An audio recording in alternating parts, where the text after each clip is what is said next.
Hi there, it's Thursday afternoon. It's Eric here, and let's do a quick weather update. It's been a beautiful week, and today is no exception. Here's a live look at 2:11 p.m. in Columbiana, where we have lots and lots of sunshine, and hardly a cloud in the sky. In fact, not a cloud in the sky, up along 422 in Niles this afternoon. Feels a little more like late August or early September with these sorts of temperatures. It's into the 70s, well into the 70s.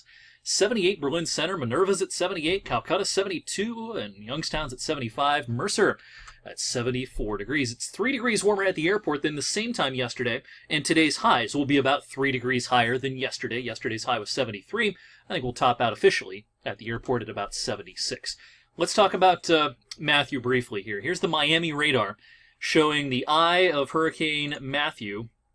We can actually do a little bit of a ruler estimate here. It's about 120 miles east of Miami in Florida. This ravaged parts of the Bahamas earlier on today. Very strong storm, and this is going to be a very long night and day tomorrow in the state of Florida. If you have friends or relatives in central and southern Florida, even parts of northern Florida, make sure that they have taken the proper precautions. Hopefully, if they live near the coast, they've evacuated by now. We have a pressure of 939 millibars. It's very low. Winds 140. And this will scrape the east coast of Florida tonight into tomorrow morning.